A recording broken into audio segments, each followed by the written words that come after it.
Thales tahun 624 sampai 546 sebelum Masehi adalah perintis matematika dan filsafat Yunani.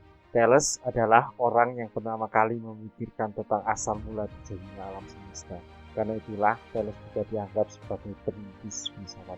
Thales kemudian dianugerahi gelar sebagai bapak filsafat adalah ketika ia memberikan pertanyaan tentang apa sebenarnya bahan dasar alam semesta, dan dia menjawabnya dengan kata air. Salah satu ketepatan analisis dan prediksi Thales yang membuatnya terkenal adalah keberhasilannya dalam meramalkan terjadinya peristiwa gerhana matahari. Sebelumnya, dalam menjelaskan segala sesuatu, pemikiran masyarakat Yunani dikuasai oleh cara berpikir mitologis. Pemikiran Thales lah yang dianggap sebagai kegiatan berfilsafat utama, karena mencoba menjelaskan dunia dengan gejala-gejala di dalamnya tanpa bersandar pada mitos, melainkan rasio manusia. Heraklitus lahir pada tahun 540 sebelum Masehi. Ia menyatakan bahwa asal dari segala sesuatu hanyalah satu, yakni api. Dalam pandangan Heraklitus, segala kejadian di dunia ini serupa dengan api yang tidak putusnya berganti-ganti memakan dan menghidupi dirinya sendiri. Segala permulaan adalah mula dari akhir. Segala hidup adalah mula dari matinya. Dan di dunia ini tidak ada yang tetap, semuanya mengalir. Heraklitus adalah salah seorang filsuf yang mencetuskan teori tentang relativisme. Salah satu pemikirannya yang paling menarik adalah, engkau tidak akan pernah mampu menerjunkan diri ke sungai yang sama untuk kedua kalinya, karena air sungai itu selalu mengalir. Oleh karena itu, ia memandang bahwa alam semesta ini semua selalu dinamis.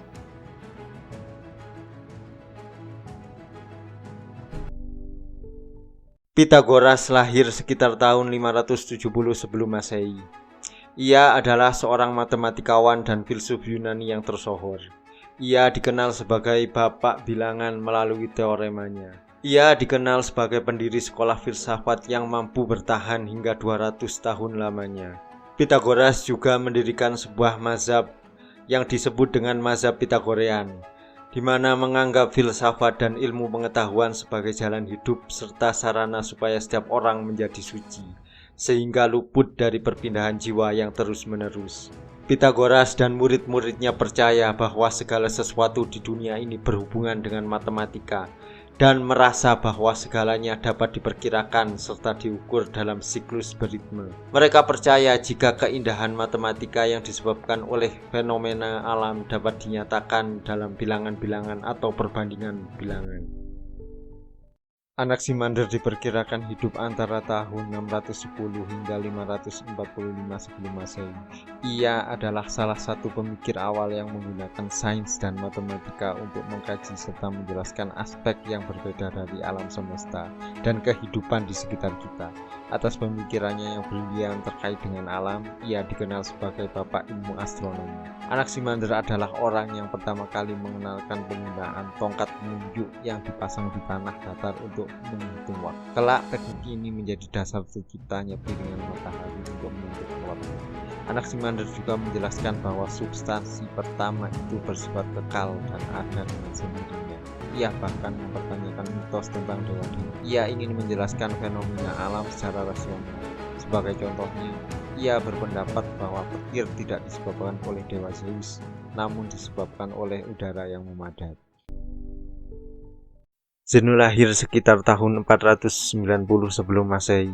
Pada masa itu, menurut Pythagoras, seluruh alam raya diatur oleh perbandingan dan bentuk, dan planet-planet bergerak di dalam ruang berbentuk bola. Aristoteles dan para filsuf sesudahnya pun bersikeras bahwa tidak ada ketak terhinggaan yang melingkupi bola itu. Dengan mengadopsi pemikiran ini, Barat tidak memberikan ruang sama sekali bagi ketak terhinggaan. Namun paradoks Zeno akhirnya berhasil mematahkannya. Kendati mereka mengetahui bahwa kesimpulan yang dibuat salah, namun mereka tidak bisa menemukan kesalahan dalam pembuktian matematis yang mereka buat.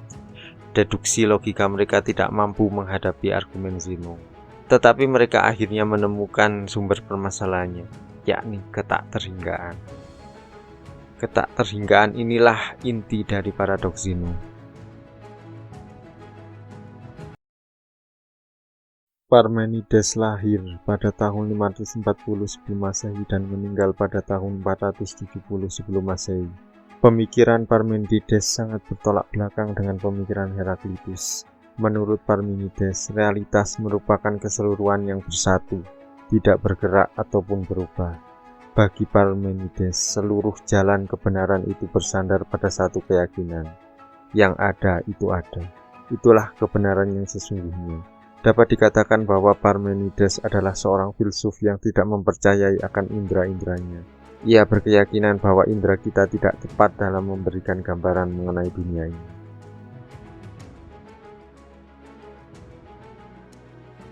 Pemikiran Parmenides tersebut membuka babak baru dalam sejarah filsafat Yunani.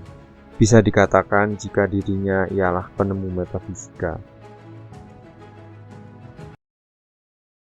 Protagoras lahir sekitar tahun 485 sebelum Masehi. Dia dikenal sebagai sofis pertama.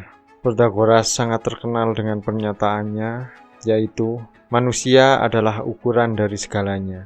Manusia adalah ukuran dari segala sesuatu. Manusia adalah ukuran kebenaran dan kebenaran itu bersifat pribadi. Sehingga tidak akan ada ukuran yang absolut dalam etika, metafisika, maupun agama. Bahkan teori matematika juga dianggap tidak mempunyai kebenaran yang absolut. Protagoras adalah salah seorang yang paling awal mengemukakan pandangan relativisme. Dan menurut beberapa catatan, ia disiksa karena keyakinannya itu.